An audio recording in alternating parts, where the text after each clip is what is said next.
Anak, sabihin mo kung ano ang nilalaman ng puso mo.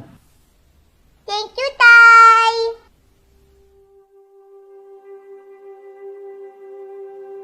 Tay, naaalala mo ba nung niregaluhan mo ko ng mikropono? Ang sabi mo sa akin, susuportahan mo ko kahit anong gusto ko. Ang lagi mo pang ang bilin, anak, sundin mo kung anong nilalaman ng puso mo. Ganda talaga. Lagi mo ring pinapaalala na ako ang pinakamaganda. Mas maganda pa sa mga crush mong artista sa TV. Alam mo ba, Tay? Pinaniwalaan ko yun. Ako, si Pam Villanueva, nagbabalita. Hindi mo naman kasi sinabing mahilig ka sa mga palabas na comedy. Yan tuloy. Umasa ako masyado. Hindi ko inakalang iba pala ang pamantayan ng mundo. Hindi ko napaghandaan ang sakit ng mga salita mula sa tao. Ganun pa man, hindi ko kinalimutan ang bilin mo. Tay, ngayong araw, maglalakas loob ulit akong sundin ang laman ng puso ko. Ngayong araw, tutuparin ko ang pangarap nating dalawa.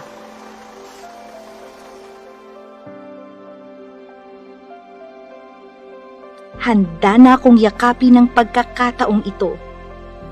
Ano man ang sabihin ng iba.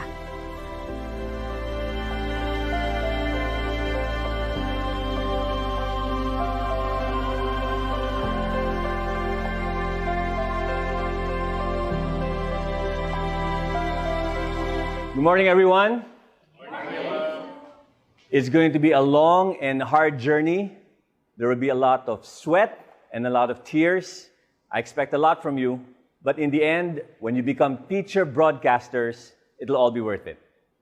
Are you ready? Yes!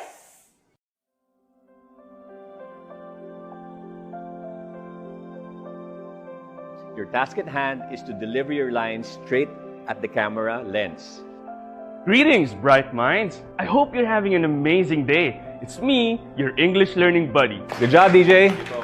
Okay, next. Any volunteers? May nagtatago doon. Teacher Pam. Teacher Pam, I can see you. Sa pagkakataong ito, babaliin ko ang pamantayan ng mundo. Magandang wika at maalab na panitikan sa ating lahat, grade 10. Narito kayo ngayon sa classroom ni Miss Pam. Ang mamatanong na kahit sa camera laging umaanggulo, maniwala ka, sasamahan kitang mag-enjoy at matuto. Tatandaan, sa panitikang Filipino, abot kamay mo ang mundo. Alright! Haharap ako sa kamera upang magturo. Upang hindi lamang makulong ang mga aral sa 4 na sulok ng silid-aralan. Upang mas maraming bata ang makaalam na ang mga pangarap ay binuo upang matupad. Okay, teachers, dito nagwawakas ang ating workshop, pero hindi ang inyong training. Bye-bye! Haharap ako sa kamera upang magturo. Para mas maraming bata ang makaalam na kahit matagal ang proseso ng pangarap, ang mahalagay umuusad. Tay, naaalala mo ba nung niregaluhan mo ko ng mikropono? Hindi ko to nagamit kanina. Pero, nagamit ko lahat ng paalala mo. Hindi na rin pala ako naniniwalang kasing ganda ko ng mga crush mong artista. Pero, mapapanood mo na ako sa TV para sa mas malalim pang advokasya.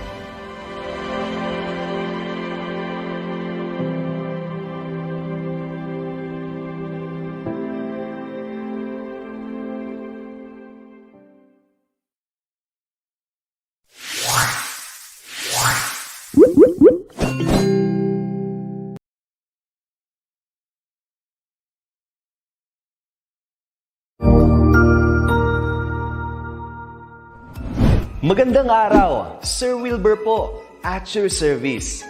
Narito ang itulay upang gabayan ka sa inyong pag-aaral upang lubos na maunawaan ang iba't ibang paksa o subject. Ang itulay ay isang free online tutorial class na pinangungunahan ng ICTS Educational Technology Unit sa pamumuno ni Undersecretary Alain Del P. Pascua. Ang programang ito ay hindi lamang para sa mga bata, kundi ito rin ay magsisilbing gabay sa mga magulang at mga guro kung paano nila ituturo o gagabayan sa bawat asignatura ang kanilang mga anak o mga estudyante. Sa kasalukuyan, ang self-learning module mula sa rehiyon ng Calabarzon at kilala sa tawag na Pivot ang ginagamit sa ating itulay online class. Kaya ano pang hinihintay ninyo? Ihanda na ang inyong mga ballpen o lapis, papel o kwaderno at samahan kaming itulay ang pagkatuto para sa bawat batang Pilipino. Sama-sama tayong magtutulungan para malampasan ang mga hamon sa panahong ito. Halina't matuto kasama ang inyong online tutor sa oras na ito.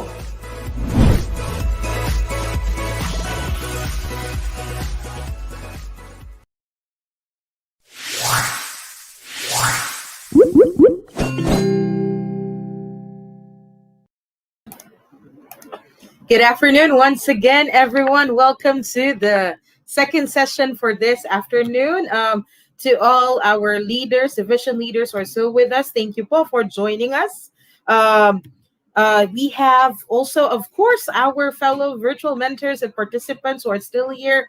Again, welcome to the latter part of today's session. Just a quick, here's a quick request from our colleagues. They hope daw po we have stayed hydrated and we have our snacks along with us kasi po bigatin po yung next po nating speaker. So let's continue to learn more this afternoon and allow me to introduce our second speaker. Our next speaker is one of the few driven folks I've personally worked with in the division. This speaker is one of the pilot creative team members in SDO DepEdAngeles City. He is focused on creating multimedia projects and materials alongside Sir Noel and Sir Porky and even Ma'am Ida. And because he has been amazing in his craft, he was asked to be part of DepEd TV as a graphic artist, producing graphic effects and transitions with not just one, but several lessons that we now see online and on TV. Our speaker is a Holy Angel University graduate of the course Bachelor of Secondary Education major in English. With such specialization and his interest in ICT, he has excelled in teaching both English and ICT subjects to senior high school students at Sapang Bato National High School since 2014. Please help us welcome our adept speaker, a man with a very busy schedule due to demand, the next member of BTS or F4. It's up to you to decide because of his attention to details. And of course, DC's next Justice League, the next batch for his 100% flawless service. Ladies and gentlemen, Mr. Lithos Sto Domingo with his talk on layout and photography and everything else multimedia. Good afternoon, Sir Lithos. Good afternoon, Ma'am Floy. Hello po, good afternoon. Yan. Grabe yung intro, pero gusto ko yung bigatin. Yan. Especially the bigatin. Ayan. So, sorry to disappoint. Yan. Yung poster po pang F4, ngayon hindi na po pang F4, pang teacher na yung itsura ngayon. Anyways, ayan. Thank you, Ma'am Floy. So, for this afternoon, we'll be talking about layout. Layout and photography. Although we have nauna yung layout dun sa title natin, we'll be starting off with photography first. Excited. Yes po. Yeah, there you go. Thank you. Again, layout and photography. So, let's start with the basics. So photography is very important. I'm a hobbyist myself. That's why this topic was given to me. I do photography every now and then, as a hobby, sometimes sideline, with events and stuff. Also selling some photos for those who wants them or who wanted the style of the photos. Anyways, so first off, alam ko po teacher tayo, hindi lahat may camera. So let's start with the first question. What camera are we using? Or para sa atin, tayo pong mga teacher, ano bang camera yung ginagamit natin ngayon? So do we have a camera that we are using? When it comes to photography, there's one thing, or when it comes to camera, when you say camera, there's always one thing that comes into our mind first, which is pro cameras. And this would go for DSLRs, mirrorless cameras that professionals are using, na kahit hindi ka marunong sa photography, kapag ginamit mo yung mga cameras na to, everything looks fine, everything looks crisp when it comes to colors and everything kapag gumagamit ka ng pro cameras. Pero hindi lahat merong pro cameras or DSLRs or mirrorless cameras. Most of us has one, which is phone cameras or our phones. No? It has a built-in camera, and most often than not, no, mas maganda pa yung kuha ng mga cameras ng cellphones natin kesa sa mga professional cameras like DSLRs and other stuff, kasi they have multiple functions. They even have like beauty shots, both for photos and also for videos. Yan. So kung tatanungin tayo, kaya ba nating maging photographer as ourselves? Magagamit ba natin yung mga photos natin in our lessons? Yes. Kasi meron tayong device, meron tayong kakayahan. Now, what we need now is definitely the skills. Mas madalas sa madalas, kung meron kang magandang phone, which has a good camera, kahit wala kang skills, when you press the shutter button, you will have good cameras, or you will have good pictures or good videos when you use your phone camera. So, yes, definitely, tayo kaya nating makakuha ng good photos using our cell phones. Now, how do we use this picture? Saan ba natin gagamitin to? How do we use this in our lesson? So we can use this in a lot of things, and I would be mentioning a few. For example, instructional guide, no? Kagaya nito, yung mga images natin dito, process ng paggawa ng isang art project, or other things. Yung isa dito, kinuha ko from our module, wherein gumamit siya ng pictures to give instructions on how to create a certain like robotic arm, no, using cardboards and wires, no. So pictures can be very significant pagdating sa pagbibigay natin ng instructions, no. Activity samples, like for example, if you're teaching TLE and you need to show them online kung ano ang mga ingredients ang paggawa ng adobo, for example, you can show them pictures or even videos. Pero syempre, para mas light yung paggamit ng data, we use photos most often kaysa sa videos, kasi nga malaki ang kinakaing data when it comes to videos. So photos are very important. Yan, localized examples. Right? Yan. So for example, if you're teaching history, the local places na meron tayo dito, no? Like the Pamintuan Mansion, you can have lots of things. Some of these photos are shot by me, just like the Pamintuan Mansion. Like how to play a piano. If you're teaching music, you can use photos. For those who are teaching computers, especially hardware maintenance, di ba? By using photos, you can teach children. Minsan kasi, kahit ina-explain mo vocally or verbally, sometimes hindi nila nakukuha. But if you show them a step-by-step process using photos, they usually get on how to do things, or do the activity, or do the task na ibinibigay mo. Or kagaya nito, yung grafting, you know? You can show them photos for them to be able to understand on how to really do the lesson, how to really do the activity na kailangan nilang makuha. And with this, I believe yung mga estudyante natin is mas nagiging competent sila doon sa mga lessons or doon sa subject na tinuturo natin, or sa gusto nating ma-achieve nilang competency. Yan. Napaka-TLE, no? Competency. Yan. Yeah. So, background during online classes as well, kasi sometimes I see people using different backgrounds, di ba? But if you could produce your own background, like example, picturean mo yung front ng school, that will be your background, kasi di ba, there are some softwares or yung mga ginagamit natin sa online classes that could change background, just like Zoom and other softwares. Diba? You can change your background para ma-feel naman ng mga estudyante mo na nasa school sila. Why not use your school as a background? And how do you do that? You take a photo of the school, put it, and then add it as your background. Diba? So, and a lot of things. No? You can also, since kanina, pinag-aralan na rin natin yung Canva, no? With Ma'am Ida. So, we can use photos as well, and then import it to Canva, and then produce presentations, produce videos. Mamaya, we'll be talking about producing videos on Canva. And we'll be using photos. Yan. We'll be using photos, localized photos, na pwede natin gamitin sa ating mga lessons. Yan. So, videos, presentations as well, and a lot more. Marami tayong pwedeng gawin dyan, no? In experimentation, in all subjects, pwede po natin gamitin ang image. Actually, mas sa panahon natin yun, mas attractive ang isang presentation kapag may image rather than just having text on it, di ba? Kahit sa social media, mapapansin niyo naman kung ang pinost nyo ay text lang, walang masyadong nag-view or walang masyadong nagla-like or nagre-react. But if you put images on it or videos or multimedia, to be exact, mas napapansin, no? Mas may interaction kapag mayroong images. Yan. Ang isang post, di ba? The same is true with our lessons, no?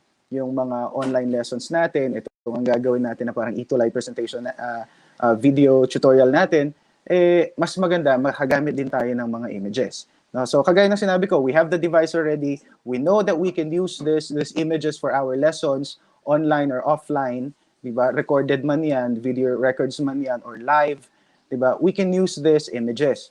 Now, again, what's important right now is to have the skills. Actually, most of us already have the skills. No, we already know how to use this, how to use our devices, no, and enhance that those images para sa kung ano man yung gusto nating gamitan ng mga images na yon. So I'll just be going through the most important things that you have to put in mind when it comes to photography, or specifically phone photography. So I would like to focus on phone photography. Okay, not professional photography with DSLRs. Hindi ako magto-talk about ISO, shutter speed, no? Kasi hindi naman lahat tayo ay merong professional camera. So for this afternoon, for the photography lesson, we'll be talking about mobile or phone photography. So we'll be having 7. So napaka-konti, but this is very important for us. Okay, phone photography 101. So the first one that you need to do, or especially in order for us to have good shots, is to use grid lines to balance our shots. So grid lines are very important. Lahat ng phone cameras, meron pong mga grid lines. All you need to do is go to settings and then turn on grid. Okay? And then magkakaroon po ng lines. So merong 2 lines horizontal, 2 lines vertical as well. So fina-follow natin yan. Bakit? Kasi when it comes to following this, we call it the rule of thirds. No, mas nabibigyan natin ng emphasis yung mga subjects natin, mas nakakapagbigay tayo ng depth, okay, when it comes to videos, and mas nagiging artistic yung mga shots natin when we follow the rule of thirds, which are these grid lines. Okay, so kailan natin or paano ba ginagamit yung grid lines na to? Most often than not, dapat po yung mga kagaya nito, yung bubuyog po na nakikita natin sa ating screen. Kung nakita nyo, yung photographer dito, nilagay niya yung mata o sinakto niya yung mata doon sa pagitan ng intersecting lines. So most often, we do that sa mata, yan, intersecting lines. For example, tao ang pinipicturean nyo, usually ito yung ulo, and then dito sa gitna, dito sa line na to, yung mata. Okay? May it be, naka-zoom in ba yan, naka-mid shot ba yan, long shot, or whatever shot you're taking with your photo. So grids are very important. Again, yung mga subjects nyo nandito sa mga lines. Often, kung wala dito, kung wala dun sa mga middle lines, nandun sa mga intersecting lines. Okay? Kung tao, again, yung mga intersecting, yung mga lines natin, dapat, yung mata, nandun sa mga lines na yun. Nakafocus lagi doon sa mata, yung mga lines. Kung may ulo dito, yung mata ay nandito sa gilid. Okay, kung naka-long shot ka naman, nakatayo yung tao, dapat nandito sila sa pagitan or dito sa gitna ng mga lines. Yan. So, grid lines. Okay? Bakit ginagamit to? Kasi nababalance natin or na-weigh in natin yung field of view doon sa pictures using the grid lines. Again, using this, your shots can be more artistic, no? at mas balance, okay? Mas balance yung mga objects doon sa mga shots mo using this one, okay? Minsan kasi when we take photos, minsan masyadong nakataas, masyadong maraming sky, 'di ba? Konti lang yung tao. Minsan na masyadong nakababa, masyadong maraming ground, no? Tapos minsan naman kahit naka-zoom in tayo, parang hindi proportionate yung mukha ng tao kasi nga hindi tayo naka-follow dun sa rule of thirds, okay? Now, that's the first one, okay? Use grid lines, no? Especially for beginners, and again, in almost everything, we use grid lines. Ako kahit sa naka-DSLR na ako, I usually use grid lines para meron akong fina-follow na pattern in my shots, even on videos. Yan. The second one, yan, stabilize your shot. So it's very important to stabilize the shot. Kung nakikita nyo, we have two photos, one on the left, one on the right. Kung nakikita nyo sa left, dahil handheld yan, when I was taking photos, handheld, so shaky, and then yung shutter speed ko medyo nakababa. So konting shake lang, nade-distort yung image or nagiging blur yung image. It's very important to stabilize our shots when we take photos, when we create images for our lessons. Yan, dapat naka-stabilize. Either use a tripod or make sure when you are holding your phone, dapat stable, na? Dapat stable. Talagang naka-steady yung shot. One important thing usually kapag hinahawakan talagang sa ilalim or yung dalawang kamay na if you're shooting your phone, dalawang kamay na yung hawak mo para mas maging stable when you're doing pictures or when you're shooting pictures. Yan. Stabilizing image are very important. Sometimes kahit hindi masyadong colorful, actually kahit black and white nga yan eh. Pero kung stable ang shot, maayos yung pag-shoot natin, we follow the grids. No, we follow the grids, we follow the rule of thirds, mas nagiging maganda yung ating images. Okay? Kahit ano pa man yung pinipicture natin, tao, landscape photography man yan, or mga miniature objects, or yung mga instructional processes na ginagawa natin, kaya pag-picture ng experiment na ginagawa natin, or anything that we will be producing for our online lesson, no? Or our online tutorial, these are very important. Again, the grids and then stabilizing our shots. Again, hold your cameras or hold your phone properly, or better yet, if you have a tripod, use a tripod para mas stable yung shot, hindi shaky at may iwasan natin yung mga blur sa ating mga kuha. Ayan. So it's very important to have a clear shot when it comes to producing instructional materials para sa ating mga lessons. Let's get on to the next two. The third one is set your camera focus. So it's very important to set the focus of our camera. DSLR man yan or cellphone. Sa cellphone, all you need to do is tap your screen para makapag-focus. Now, if you're taking a photo of a person, kapag tao po ang pinipicturean natin, focus on the head. If you're zoom in, focus on the eyes. Okay? Just tap your screen kung saan yung mata para doon siya mag-focus. Okay? Kasi kung mapapansin nyo, all our phones are automatic, pati yung brightness niya or light sensitivity ay automatic. So when you press that, magiging light or dark yung background natin, depende kung saan tayo nagpo-focus. So what we want to do is focus on a certain subject para doon or mas malinaw yung focus doon, hindi siya blur, and yung light sensitivity ng camera natin when we press the focus, mas magiging clear yung subject natin or yung object na gusto nating picturean. Yan. So set your camera focus. Setting camera focus is very important before pressing the shutter button or yung picture button natin sa ating mga mobile cameras. Again, focus. Yan, napaka-importante po ng focus. Yan, kung napapansin nyo, doon sa dalawang camera, that's a picture of Apo Church sa may palengke, no? Apo Church. Yan po, I was taking a photo of that with Stanley Ong, one of the photographers, famous photographers in the Philippines. He asked me to join him in visiting the sites here in Angeles. Yan, so ayan, nagpicture kami sa Angeles, and this is one of the spots where we went to. Ayan. So two different photos. Nag-focus ako dun sa church, dun sa first photo, dun sa left photo natin. Nag-focus ako dun sa church, so mas malinaw yung church. Kung mapapansin niyo, yung mga flowers medyo blurry. Okay? So, doon naman sa second, I focused on the flowers. So, yung church naman, yung blurry doon sa image. So, nagkakaroon siya ng different feel when you focus on different objects or kung saang object ka gustong mag-focus. So, again, focus is very important. It creates good depth of field. It creates creative shots as well. So, make sure to focus on your subject, again, to have that emphasis on, on that subject. Fourth, yan. Ito, napaka-importante, lighting. Okay? Alam ko po, most of us already has the ring light. Yan. So, napaka-importante, if you have one good source of light when taking photos, para mas malinaw. Okay? When we have certain lights kasi na ginagamit when it comes to photography, hindi nahihirapan yung camera natin na mag-adjust sa settings niya, like ISO. Kapag naka-automatic tayo, automatic na mag-a-adjust yung ISO, yung shutter speed, no? Nag-a-adjust yung mga yan, no? Kapag naka-auto yung mga phones natin. And hindi sila mahihirapan to compensate for the light if we have good source or good lighting. So often than not, kung wala naman tayong mga mobile lights, flash, or anything else, actually, mas okay yung ambient light. When we say ambient light, this is the natural lighting. Kung wala tayong ring light, wala tayong mga LED lights na pwede natin gamitin to do our shoots, no, for our lessons, ambient light. So again, ambient light is the natural light. Pwedeng mag-shoot tayo sa tabi ng pinto para may good lighting, o kaya sa tabi ng bintana, or much better if we go outside and take the photo.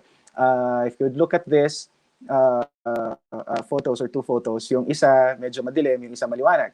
So if you have good lighting, again, this is just outside, yung first kasi maulap, no? So I took the shot na maulap. So medyo ano yung lighting, kulang yung light. Pahapon na kasi ito. Patakip silim na. So kahit nagtaas na ako ng ISO, madilim pa rin. Pero nung sumilip yung haring araw, yung second photo on the right, mas maganda, mas malinaw siyang lumabas. So napaka-importante ng lighting kasi mas mabibigyan niya ng emphasis yung object mo, yung mga tawag dito, yung mga lines, no? Yung border ng object na sinushoot mo, mas mabibigyan ng emphasis. So light is very important. Kahit gumagawa ka lang instructional video or photos sa pagluluto, no, light is very important. Kaya mas maganda if you're doing videos or doing pictures, no, for your lessons, make sure to shoot in the morning, no? Mas maganda umaga ka nagsushoot kaysa sa hapon or paggabi na kasi medyo nagiging poor yung lighting natin the more it gets dark. Pero kung meron ka namang to compensate for the light, meron kang mga ring light or LED lights na gusto mong gamitin, or flashlight. Ako madalas flashlight, no, for the lighting, di ba?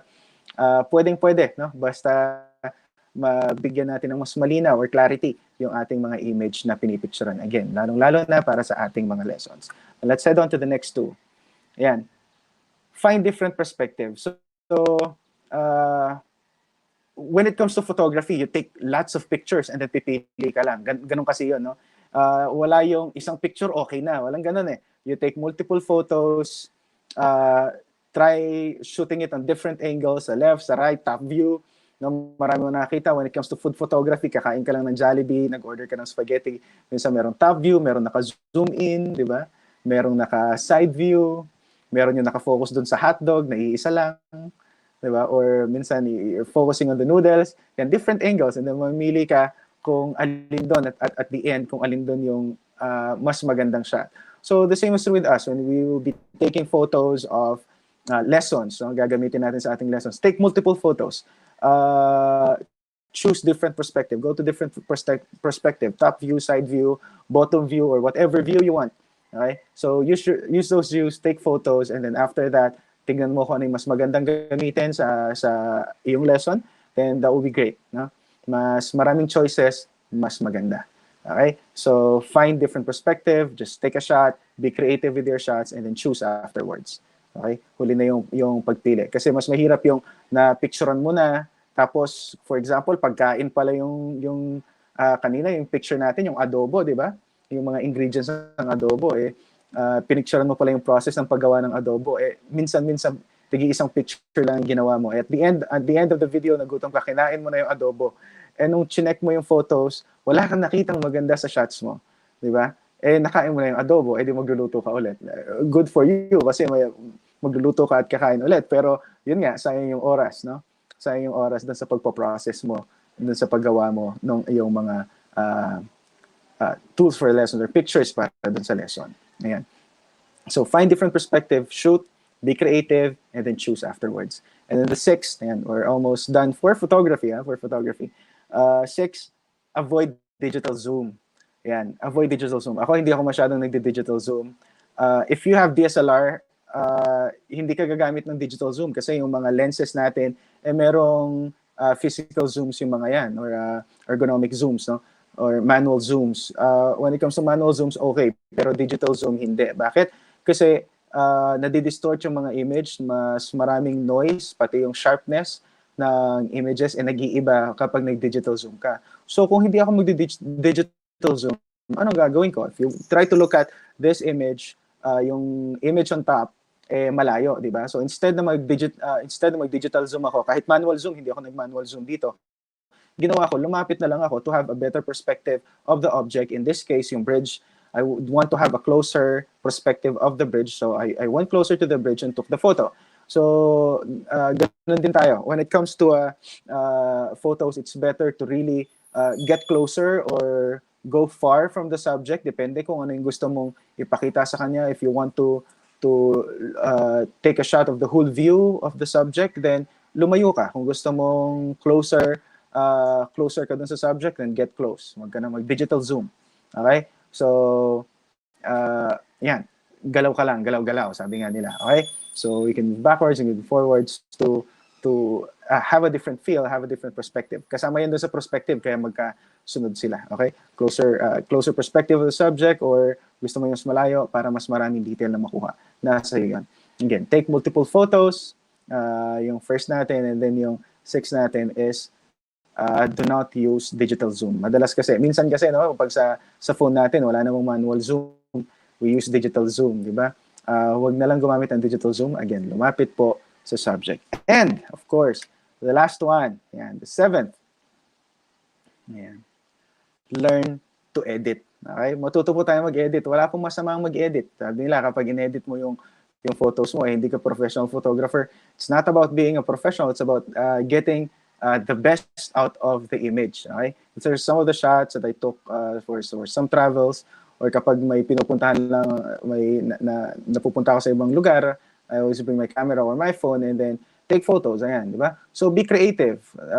Sa panahon natin ngayon, hindi lang si Photoshop ang pwedeng gamitin when it comes to editing photos. Actually, si Photoshop meron na sa phone. They have Photoshop has multiple applications on our mobile devices. You can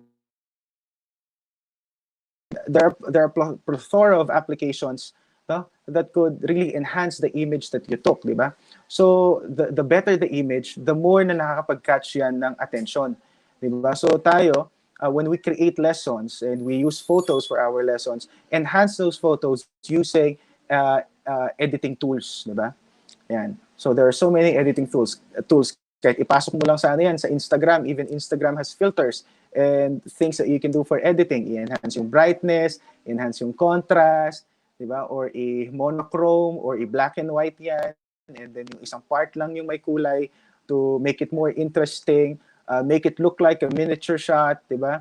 Or make it look like a silhouette, di ba? Ang daming process. Ay, ang daming applications, mobile applications to be exact, to enhance our image. Alam ko po tayong lahat naka-experience na tayo ng mobile app. Actually, yung mga cellphones natin, meron niyang mobile, yung camera app natin, meron ng settings yan to tweak yung mga images natin, brightness, contrast, exposures, at kung ano-ano pa. So again, experiment with your image, no? Learn to edit using those applications before using it. Mas maganda, mas ma-enhance natin yung image para mas ma-attract yung ating mga estudyante at mas ma-appreciate nila yung mga ginagamit nating image sa ating mga lessons, video man yan, module man yan, no? Or videos, photos, or module man yan, or printed man yan, di ba? So it's very important to enhance our image. So, yun po, those are the most important things that I would want you to be reminded of when it comes to photography or mobile photography, no? Yan, hindi po tayo masyadong specific kasi napaka-high-tech na po ng mga devices natin ngayon, no? isang shot lang maganda na, naka-filter na agad, di ba? Minsan pag nagsiselfie tayo, nawawala yung mga pimples, di ba? Naka-beauty shots agad. Yan. So again, na-edit kung kailangan i-edit. Pero kung maganda na yung image, dahil maganda nga ang ating mga cellphone then, no need to edit, okay na yun. Okay? So that's that for photography. If you have any questions, mamaya po, let's talk about your questions as we go on. Next, ito po, medyo matrabaho tayo.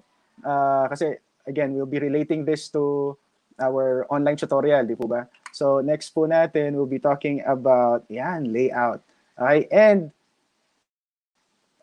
when it comes to layout, baka sabihin nyo, ano na naman yan, Premiere o kaya Adobe After Effects, kayo po migaga na ka, masakit lang pureta. So we'll be talking about something that we can all use na na-discuss na rin kanina, nahapyawan na ni Ma'am Ida. Nagkulang pa nga ang kanyang oras, no? We'll be using Canva. Okay, we'll be using Canva. So layout is very important when it comes to producing, kahit po sa live, sa live natin, sa mga live tutorials na gagawin po natin, napaka-importante po ng layout. Napaka-importante saan ilalagay yung pangalan, saan ilalagay yung logo, dapat ba may effects, kailan natin mapasok yung effects, dapat mayroon ding introductional video, di ba? And we are very specific when it comes, napaka-importante yung mga introductional video ngayon kasi it really catches the attention of the viewers, no? And kapag na-catch yung attention ng mga viewers, they would really stick to the video, no? Kahit mahaba yan, kapag nakuha mo na yung interest ng mga viewers, lalong-lalo na sa simula, manonood na yan hanggang dulo. Lalo na kung napaka-importante ng sinishare natin, lalo na tayo, no, as teachers, ang sinishare natin is a learning for the people who will be listening, who will be watching those videos, may it be live or video lessons, recorded video lessons na meron tayo. Okay, so punta na po tayo sa Canva. Let's open our Canva. I believe may mga accounts po tayo sa Canva na banggit na po ni Ma'am Ida kanina. Tanggalin natin ang ating presentation. Okay. Now, the first thing that I would like to discuss is this. Ayan.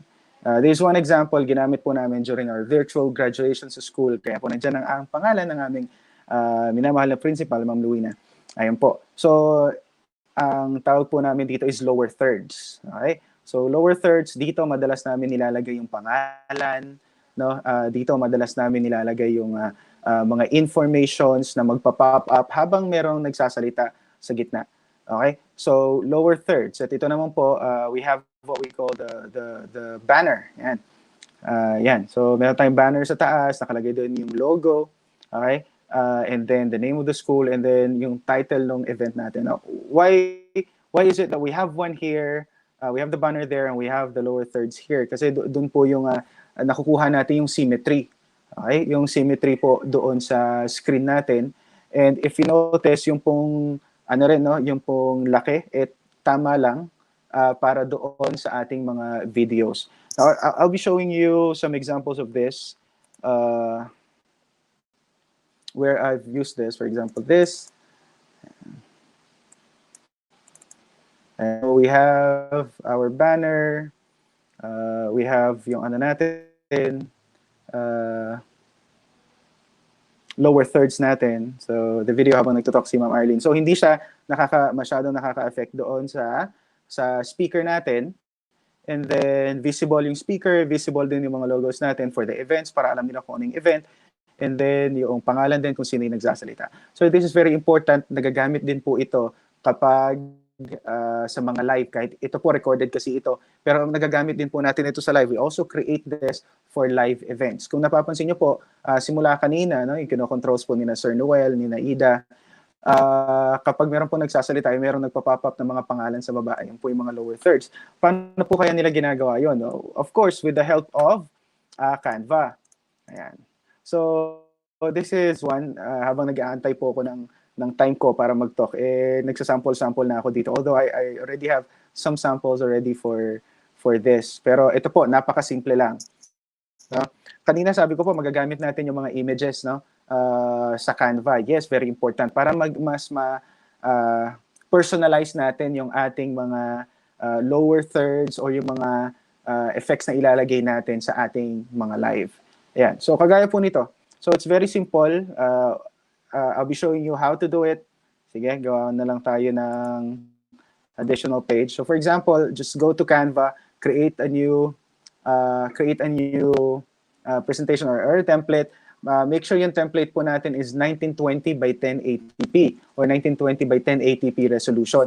Importante po yun kasi most of our videos are on HD or full HD, which is 1920 by 1080px or pixels. Okay? 1920 by 1080. So meron naman po tayong kapag sinearch naman po natin yan, example, template, nasa na ako? Mga design. Ayan. What video?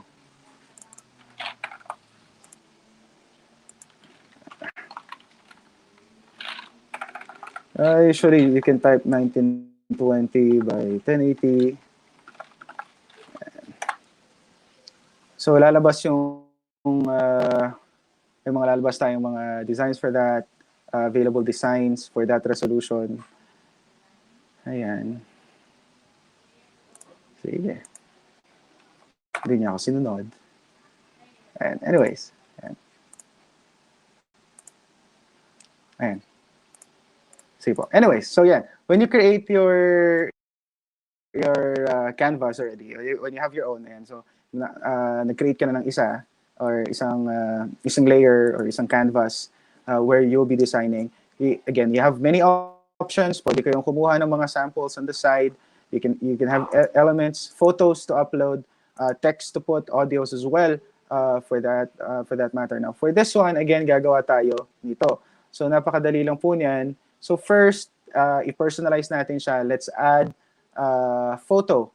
No? Mag-add tayo ng photo na makakapag-identify na sa atin yon. Okay? So, here, I have here on my computer. So, gusto kong gamitin, personalize. Gusto ko yung picture ng school. So, ilagay natin din yung picture ng school.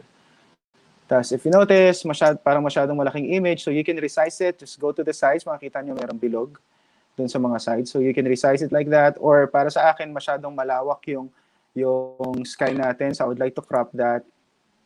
So, just press yung crop and then, yan. On the sides, pull down nyo lang.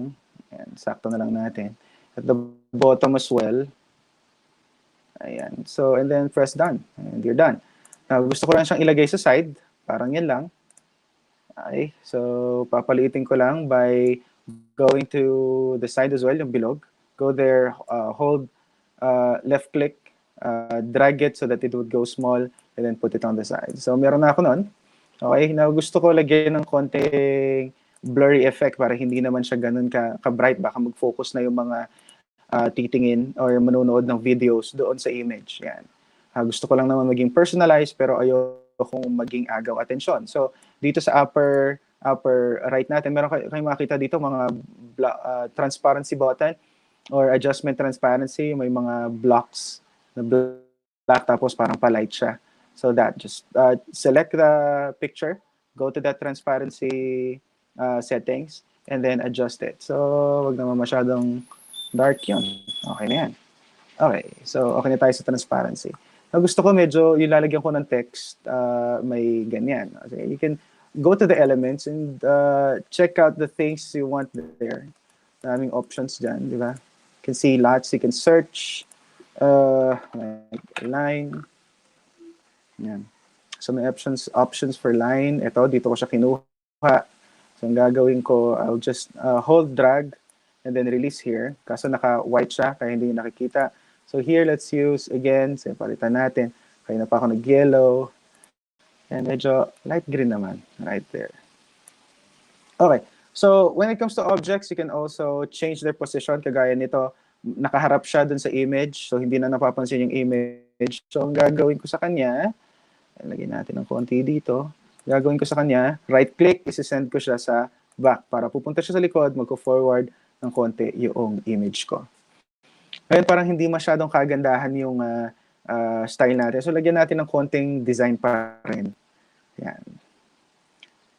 Sige, let's try this one.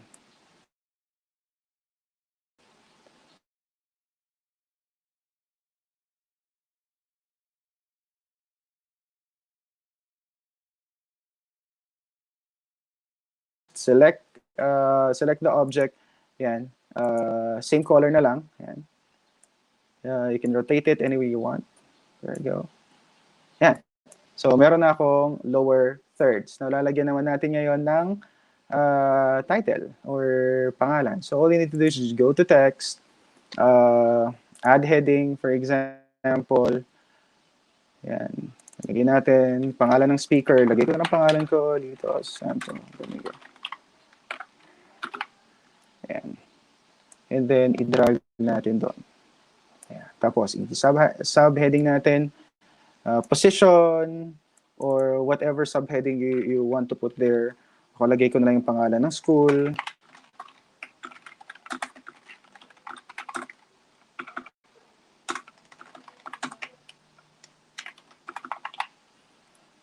Okay, there you go. Then center natin ng konti. Ayan. So meron tayong lower thirds. Again, you can adjust pwede nyo palitan yung font. Kung ayaw nyo ng font, pwede nyo palakihan using this control sa taas natin for the font size. Ganun din yung sa subheading natin. Nangyari doon.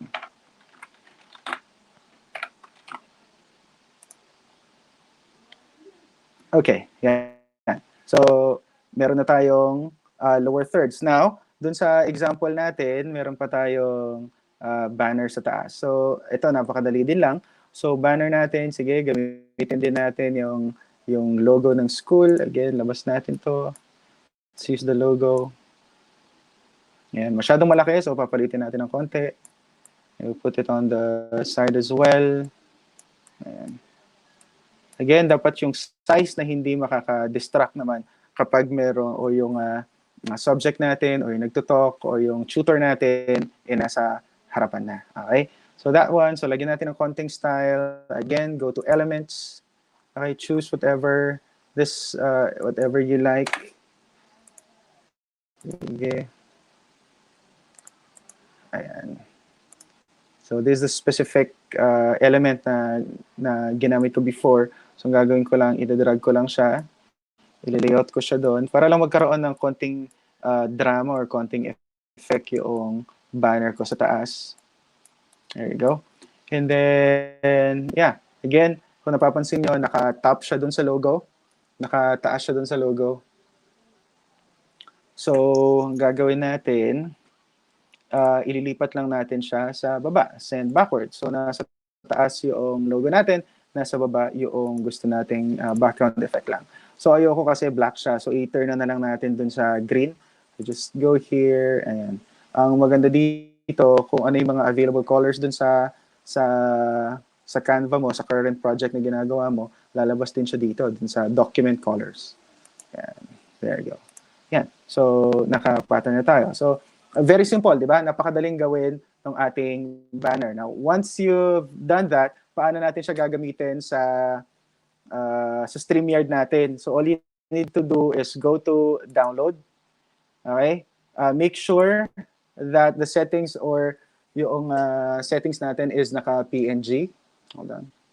Yan. Yung settings natin dapat naka-PNG. Automatic, isasuggest ka naman yan. For the size, kahit hindi masyado, pwede ng 1 ito. And then make sure naka-click yung transparent background. Once you download this, ang mangyayari, itong white na pinaka-background natin, mawawala yan. Ang lalabas lang is itong mga ginawa natin, which is mailalagay natin or maipapasok natin sa StreamYard as our lower yan. And then, ayun, download na. And then, again, pwede nyo nang gamitin sa, ayun. Sige, download. Thank you. Ayan. So, pwede na natin gamitin yan doon sa ating StreamYard or pwede rin natin gamitin yan sa ating mga video tutorials na gagawin natin. Now, that's just one, no? Dito, when it comes to DepEd TV, marami kailangan namin yung mga ganito, rule of third, lower thirds, no? We need banners, we need to put graphics as well, no? When it comes to videos, and that's one of my tasks is creating graphics, text graphics man yan, illustrations, papagalawin ko, di ba? And magagawa mo rin yan dito sa Canva. Usual na pinapagawa din sa akin is transition.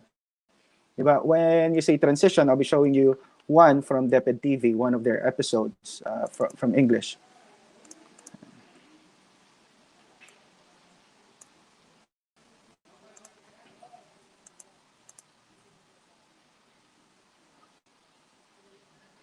Diba? Cartoons.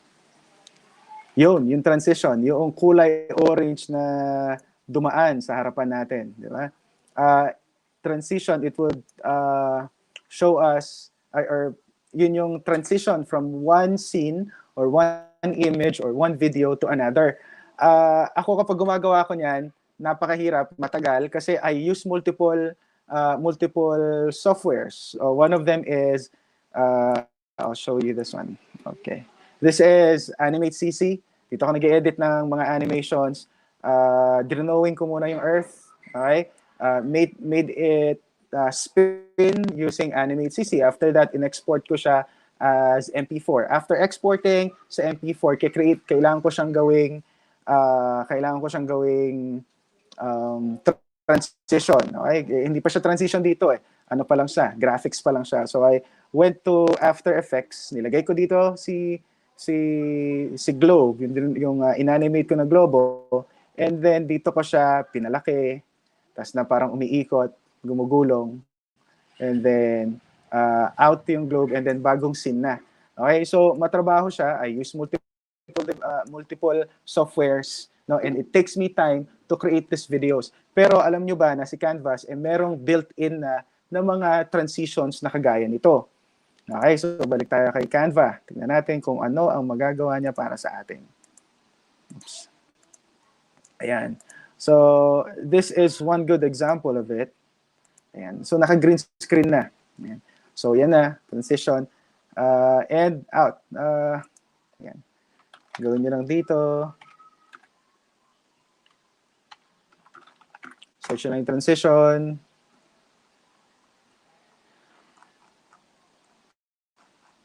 And then, sorry, bagal mag-load. Saan ba ako nag-search? Ayun, hindi dyan. Dapat sa may videos. Yan. Go to videos and search transition. And transition. And then bibigyan ka niya. Ang daming transition na pwedeng gamitin. So you can use these transitions for your videos, which are very important.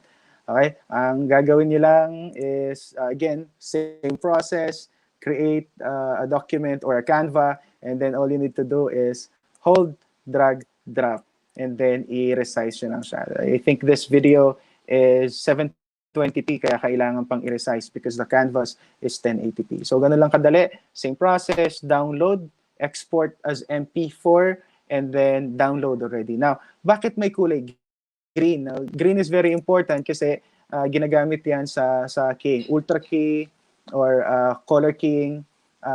Yung ultra key or keying kasi ang ginagawa niya, it selects a specific color and then delete all those colors in the screen. So ang mangyayari, magiging transparent kapag si editor nakita, binigay niya na kay editor yung video na to or yung effects na to or yung graphics na to, yung gagawin niya, i-green or ikikeying niya or ultra key or color key, tatanggalin niya yung green, lahat ng green, ang matitira yung effects na lang na to.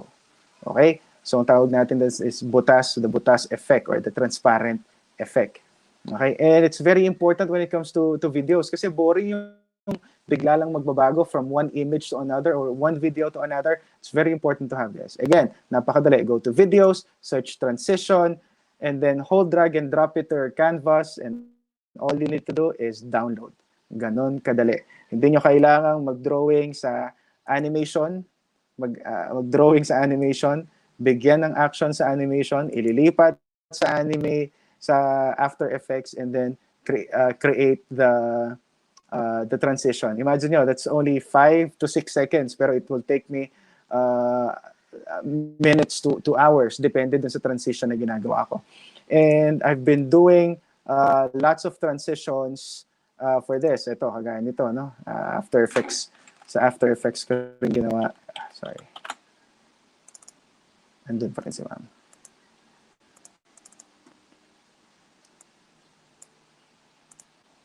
Ayan. So, this one, okay? So, yan, imagine nyo ilang minutes or hours kung ginagawa para lang dyan, di ba? Or even this one, di ba? Pero again, pagdating po sa Canva, ano lang, basic lang. Hold, drag, drop, download.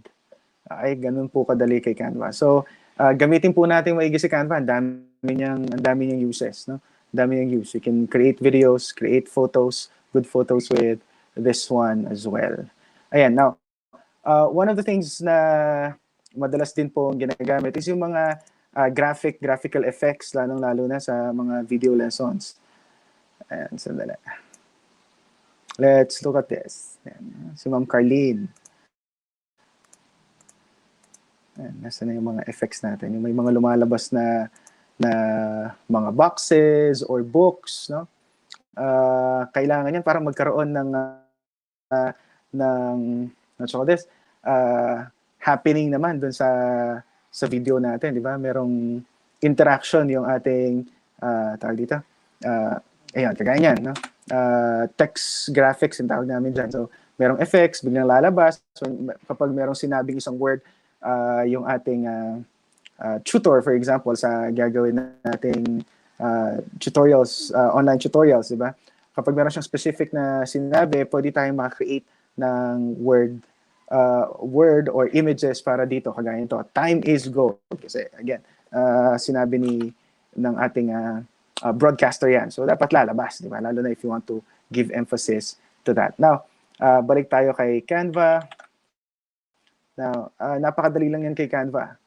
Okay? The same process, kagaya nito. Lesson 1. So, same process. Actually, naturo na to ni Ma'am Ida kanina eh. Okay? So, napakadali lang. Pwede kong, natin i-delete to. Usually, you can go to text, di ba? Meron na mga templates dyan. Napakaganda ng mga templates. Okay? For example, ito. Gusto kong lagyan ito.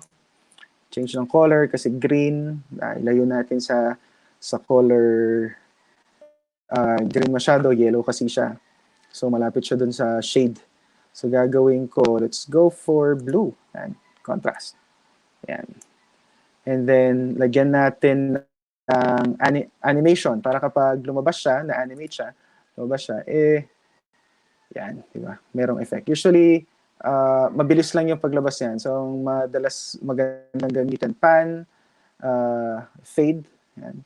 Drift. Masyadong mabagal si drift. Ayan, si rise na lang. Yan, rise, pan, fade. Or roll masyadong at medyo mabilis. Ayan, pop din. Yan. Pop, rise, or pan. So, doon na lang tayo sa rise. Yan. So, yeah. This, we can definitely use, ayan, naka 5 seconds siya. Usually, ganyan din lang, nakaganyan din lang naman ang mga transitions. So, again, same process, download, and then MP4, and then send it to your editor. So, he can have transitions or he can have effects, no? Yung mga text effects or text graphics. Ganon din naman sa mga items kagaya nito, no? You can create one. Sa elements ko rin lang kinuha yan. Books, for example. Ayan, delete natin to. Palitan natin. To, gusto ko may lalabas na kamay sa kamay ng ating teacher tutor, no? Sa ating live. Lagay mo lang yan, same process, animate, choose one, let's go for pop, yan, para bigla siyang lalabas. Yan. So, same process, ayan, so may effect na siya, again, nailagay mo na, download, and then, download, done, tapos. Diba, ganun kadali dito. Kami sa DepEd TV, hindi pwede. So, ang ginagawa namin talagang edit sa Animate CC, Adobe Premiere, or Adobe After Effects. Yan. Pero kayo, hindi na po kayo mahihirapan kasi meron na po tayong mga available, yung mga graphics, available ng mga images na pwede natin gamitin using Canva. Ayan. Okay? Yan. Pansin nyo, meron po akong green dito. Baka hanapin nyo saan ako makakita ng green. Actually, ginawa ko lang po dito. Type lang akong green screen. Ayan. Tapos ayun po, dinag-drop ko lang para magkaroon ako ng green doon.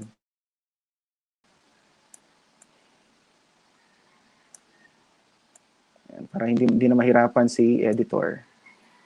Tapos, in process, right-click, send to back para hindi matakpan. Ayun po. So, napakadaling gumawa ng mga graphics natin. Okay?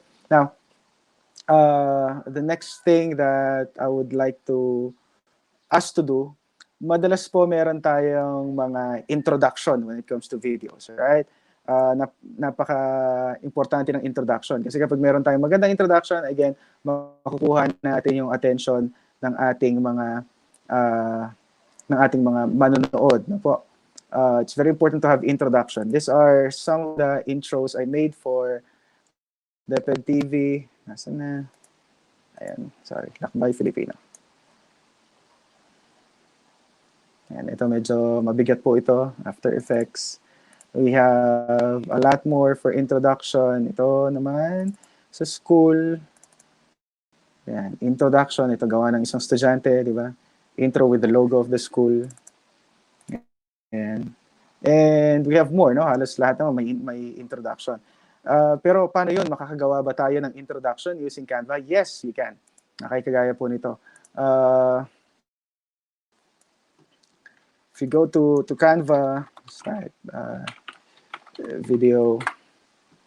Ayan, all you need to do is create a blank video so you can have a blank. Napakadali nito kasi meron na rin siyang mga template that you can follow already. Okay? Meron siyang mga template that you can follow already, that you can process it, change the background, change the image, no? Change the text, and andun na agad yung effect. For example, this one, gusto ko gumawa ng introduction ng Sapang, Bato. Okay. So, don't forget to subscribe. Ayan natin si don't forget to subscribe. And meron akong na-upload na dito na video ng Sapang Bato. Where is that? Natin. Oops. Video pala. Nandun ako sa image. Ayan. Example, let's have this one. Okay.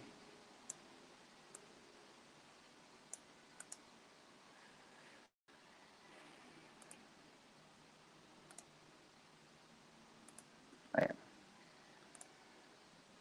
Okay.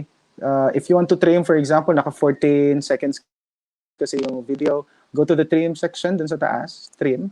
Example, gusto ko lang siya, since intro lang siya, let's go for, makita niyo po, merong green sa simula and green sa dulo. Just go there and then drag.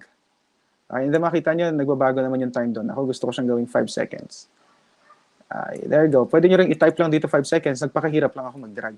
Pwede niyo naman pong i-type doon yung 5 seconds. Yan. And then, pwede niyo i-move to. Yan. Para piliin niyo kung saan siya mag-start at saan siya matatapos. Like that. Okay? Diba? So, it look like this. Yan. So, napakadaling gumawa ng intro, di ba? Pero kami sa DepEd TV, it really take us time to create intros like this. No, pero dito, napakadali, no? Gagawin niyo lang po, upload media, upload lang kayo ng videos or pictures, yan. Upload kayo ng pictures, gamitin para dun sa video to create this one. Now, nasan yung isa kong ginawa?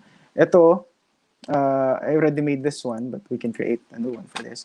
So, ang ginawa ko, again, gusto ko yung background ng Sapang Bato. Gusto kong gumawa ng intro para sa isang video or video lesson na gagawin ko. And then, since my school is Sapang Bato and they'll be the one helping me out to create, for example, the video lesson, then, of course, ang intro ko is yung aking school. Okay? So, let's try recreating this one. So, unang-una, syempre, background ko yung video. Gusto ko yung video ng school or ng Sapang Bato.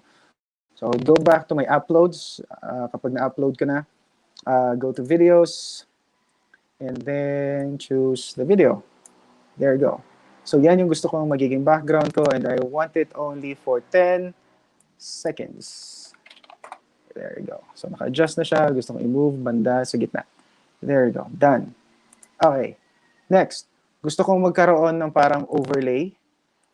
Parang yung pinakita kong video kanina. Parang may overlay or parang may transparent na background, no, na medyo gumagalaw-galaw din. So, I can go to videos and go for example, this one, pili ka lang kahit ano dyan. I want this. There you go.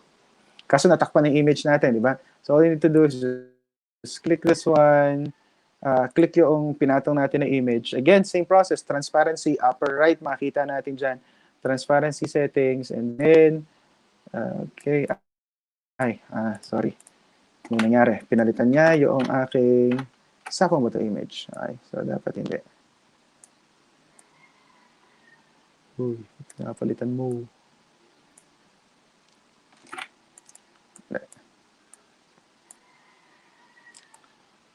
Okay.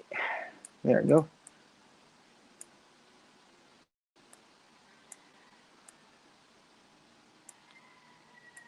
Transparency. Yun, di ba? Mas artistic tignan. So if we play this one, diba? Let's try playing it one more time. Di ba? May drama effect, di ba? Ayan. So medyo gumaganda na. Lagyan na natin ng mga elements kahit papaano. So let's go to elements. Let's look for moving images, GIF. So just type GIF and you can see moving images right there. So let's see something that would enhance our image more. Ayan na lang. Na natin ng stars. Star-spangled banner. Dami. Yan. Tapos, opacity din natin. High transparency. Okay. Let's try playing it. There it goes. Di ba? So, very simple intro. Yan. Para sa ating gagawing video. Now, one good thing as well, no? Napaka-importante sa intro ay dapat may music. No? Maganda kay Canva, meron na siyang available music. All you need to do is choose. Now, for this one, medyo dramatic yung dating kasi scenery siya. So, you can go for, ayan, may mga descriptions naman sila. You go for trap, travel, piano. So, for this one, I would go for piano. Let's have morning snowflakes. So, madali lang maglagay ng music. Hold, drag, and drop it on your Canva. And ayun na siya when you play it. Hindi ko alam kung maririnig niyo yung audio. Ayan siya. So, may audio siya. Ayan. Okay? So, napakadali. Puro drag and drop lang ang nangyayari. Diba? Edit ng text. Diba? Add text, remove text. Merong mga templates. All you need to do is edit. Just edit the templates. Okay? Ayan. Naintindihan po ba? Let's go back to the presentation.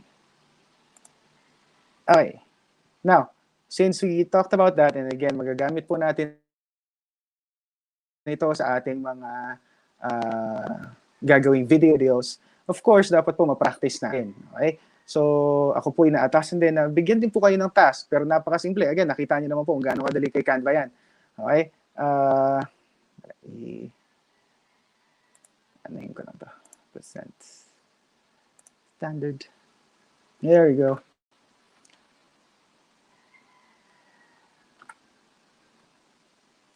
Activity, yan po. Yan.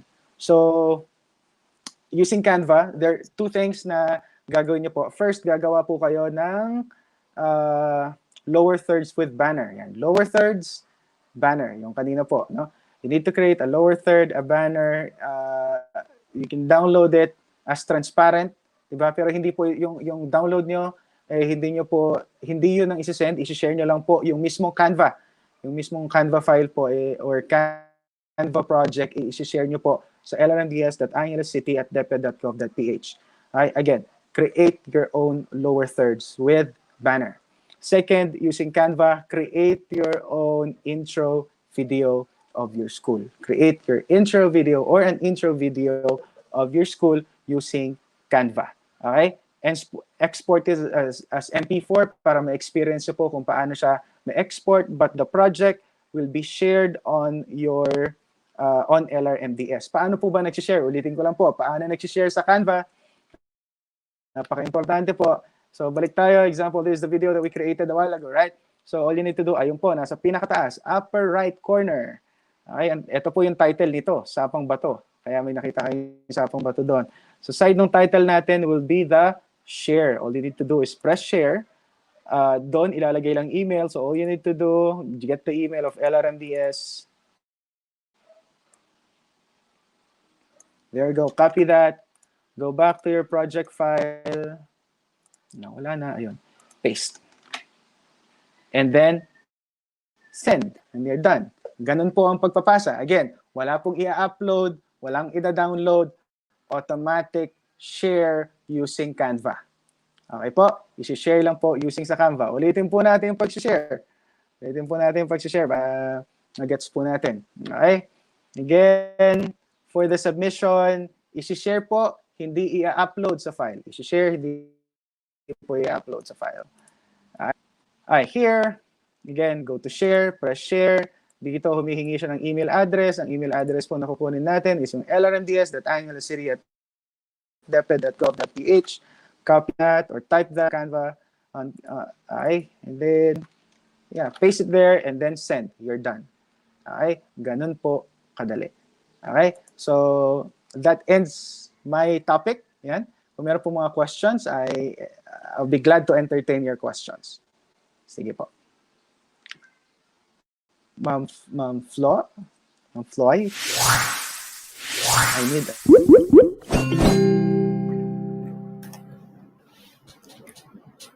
Hello, sir. Thank you so much for having that talk with us. Napabukas po ako ng Canva di oras sa inyo. I was trying them out as well on my end. So, sir, I have some questions here. Medyo nahiya lang po yung iba na ilagay sa comment section. So, yung unang tanong po dito, is it advisable to use image stabilization all the time? Advisable po ba yon pag sila daw yung nagkukuha or nag-shoot ng online episode? Yun po yung tanong. Is it advisable to use image stabilization all the time? Or stabilization all the time?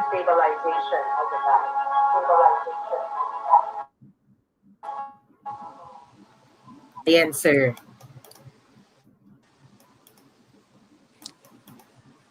Sorry, ma'am. Wala po akong marinig. I don't know why, but I can't Ayan, seem to sir. hear you. Okay, that's odd. So, I sent a private comment then sa StreamYard. The question is, again, is it advisable to use image stabilization all the time? Ikaw po as photographer or as Again, sorry, is it advisable? Yes. To use image stabilization all the time. Image stabilization. Yes po. Okay, hold on. Sorry. Close ko lang to ha. Medyo sige po. Baka nag-ano lang. Ayan. So, image stabilization. Watching audio yung anyways. So, image stabilization. Ano po ba? Manual or digital? So, kasi kung sa mga phones natin, we already have them. So, I think, okay po, no? Kasi okay na yung image stabilization natin for our mobile devices eh. Ngayon, kung wala naman pong image stabilization, meron tayong mga applications, or rather softwares, PC softwares like Adobe Premiere, they have digital stabilization as well. So, you can stabilize it digitally. Ayan, sige, magdadalawang headset na lang ako. Dito yata may audio. Okay, sensya na po, sir. Eto, here's another question. Medyo technical. Technical yung mga tanong nila sa'yo. Talagang they're really engaged with the discussion. Sir, sabi ng isa, kung hindi daw phone yung gamit niya, tsaka let's say, of course, yung mga cameras sa DSLR and all, ma-advise mo ba sila na for shooting an online tutorial, multiple lens yung gagamitin or kahit isa lang okay na po ba raw? So, should the person use multiple lens? Yeah, since they'll be using a camera, narinig ko ang sarili ko, sorry. Since they'll be using, kahit hindi na sila mag-multiple lens, no? Kasi hindi naman tayo maarte when it comes to, we're very specific when it comes to content. As long as we can show clear, you'll be using 33mm lenses or zoom lenses like 18 by 55 or 55 by 200 or 250. Wala yon. Ang importante po is ma-deliver natin na maigi yung information using those photos or videos, no, para sa ating pong mga lessons. So hindi po kailangan mag-use ng multiple. Pero kung gusto niyo pong maging artistic, again, ayaw din na po kasi namin kayong mapagod kasi if you're using multiple lenses, ibig sabihin magkakaroon kayo ng multiple shoots. So ibig sabihin, more time to do the project, di ba? So I would suggest use one lens and then shoot your lesson. Yan, shoot your online lesson. Okay, folks, narinig po natin yan from our expert. Next question, sir. Among your works daw, alin daw po yung pinaka-favorite nyo at bakit? Work, video ba yan? Sa work? Lahat? Actually, wala. Opo. Kasi every episode is a new, every episode is a new experience. Yung mga graphics ay hindi umuulit, no? May mga episodes na nagpapagalaw ako ng mga animation, ni Ma'am Ida, or drawing ng ibang animators. Walang specific kasi every time there's a new episode, there's new excitement of creating that certain episode and new lesson. Tapos I encounter new graphics since I'm doing this job with multiple artists, iba't ibang illustrators kasi yung nakakatrabaho. They have different styles of drawing, diba? And then I have to create graphics for those drawings. So natututo ako dun sa mga art na workout ko dun sa mga episode. So wala akong favorite talaga. Ayan. Ayan. Thank you, sir. Sir, basahin ko lang po ito yung mga special messages at comments ng participants po natin. We have one from Sir RJ Calagos. Ito talaga, Sir RJ, suking-suki talaga natin to na audience. Sir RJ mentioned na ang galing-galing daw nyo po and pwede pala sa Canva yung mga ganyan. So di daw po niya na-expect. Dami pala talagang dapat pang matutunan at dami niyang natutunan po ngayong hapon na to. Thank you daw po. And another is from Sir M. Manuel. Nakaseparate din po yung pangalan niya. Thanks po, Sir Lithos. Very informative po and congratulations. So, wow. So here's another from Mary Pangilinan. Is it possible daw po na gamitin yung Canva sa phone? That's a good question. Yes po. Yes, pwede. Minsan nag-edit ako sa Canva nakahiga. Using my tab or using my phone. Pero I haven't tried editing using the I'll try and check it. Usually kapag sa phone kasi may mga images ang tinatrabaho ko kapag sa phone or sa tablet ko. Sige, I'll try it and chat mo ako. Sabihin ko sa'yo kung effective o hindi. Okay, that's nice. And sir, final question for today. When can you say that the picture or the video actually stood out from the average? Parang ano yung signal sa mga participants at future natin na team members na gagawa at tutulong sa project ng division? What makes it stand out from the average? Paano na nila malalaman yun? Ano yung signal? Mm-hmm. Okay. Meron bang signal na makikita?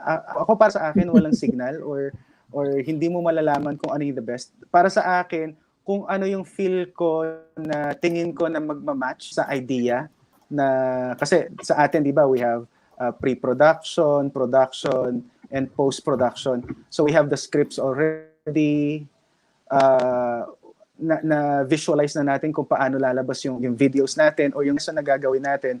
So ako, kagaya ng sinabi ko kanina, take multiple shots. Tapos kung ano yung tingin mo na magma-match dun sa idea prior, during your post or pre-production or production stage, then yun yung gamitin mo.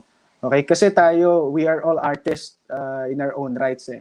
So, kung ano yung tingin mo na mas makakaganda, no? Or mas match doon sa lesson or yung bibigyan mo ng graphics, then yun yung piliin. Okay? Madalas ang hirap nga kasi lalo na kung maraming multiple shots na magaganda, di ba? Hindi mo alam kung alin doon. Pili ka lang, no? Pili ka lang. Kung ayaw mo, edi palitan afterwards. It's a process kasi eh. sa amin, sa mga graphic artists sa DepEd TV, kapag may pinapapalit, after naming ma-edit lahat, tapos sasabihin, oy, parang damitan to. Sisend nila, papalitan namin. So wala talagang specific image or specific graphics for a certain style. Hindi ka walang sign or any gut feeling na lalabas. Just choose the best one na tingin mo na magmamatch, then that's it. All right. Thank you, sir. Salamat po. You graced this event. Alam namin sobra kang busy. So, at this point, makikita po natin on screen yung mga outputs for the day. Last being converted to a Canva presentation and share it to lrmds.angelescity@deped.gov.ph. The second output for the day is one sample lower third with transparent background submitted to the Microsoft Forms link underneath. I think it's best that we also paste that later in the comment section or in the video itself. Makita po natin yan sa group. And finally, 1 5 to 10 second intro video submitted to another link. Oh, so more or less parang pareho lang ata yung parang submission link, nag-vary lang sa last digit or number or character. So, sir, thank you so much, and allow me to present the certificate for today. Pero before daw po niyan, may special request lang po. Ayan. Grabe talaga, ang bilis talaga ng StreamYard. Ngayon, kakasabi ko lang, sir, bigla siya nag-appear sa harap ko. Anyway, so allow me to read the citation. Republic of the Philippines, Department of Education, Schools Division of Angeles City, Jesus Street, Barangay Pulunggulo, Angeles City, awards the certificate of recognition to Mr. Lithos Sto Domingo for being the resource speaker during the division webinar workshop on audio and video-based online tutorial sessions held on April 26 to 30, 2021 at the Division of Angeles City via StreamYard, and given this day on the 30th day of April 2021 at DepEd Division of Angeles City, Jesus Street, Pulungbulo, Angeles City, signed by our OIC, Schools Division Superintendent Dr. Maria Irene P. Tamayo Sese. So, thank you so much, Sir Lithos, and congratulations. Alam ko you're very busy with a lot of projects, pero you're here. You've graced us with your talent, and then ang dami po naming learnings. In fact, after po nito, kahit marami akong ginagawa, try ko yung tinuro mo kanina. Parang nafe-feel ko na parang gusto ko ako na lang gagawa ng sarili kong video in the future. Thank you, sir. Thank you po talaga. Thank you po. Natin, magtatandang lang kami. Thank you po. So, ngayon naman po, nakikita po natin on screen yung mga schedule for tomorrow. We have equally bigatin na mga guest speakers from Ma'am Daisy Ann Alferez for the basic camera settings, Ma'am Eileen J. Maglangke for translating lesson plans to TV scripts, Mr. Gerald S. Ramos for 10 simple steps in songwriting, Mr. John Wilbur Gale for voice acting for TV and radio, Mr. Neil Arvin Bautista for basic video editing, and finally, Mr. Salvador or Sir Bads Imanansala for content quality assurance. Pahabol lang po na message ni Mr. Noel Musni. Thank you so much po, Sir Lithos Sto Domingo. And thank you as well to the participants today. If there is an evaluation link for today, hopefully there is, we can just post it later in the group or show it on screen now. So thank you so much once again, everyone, and we'll see you tomorrow. Take care. Bye. Ingat-ingat po.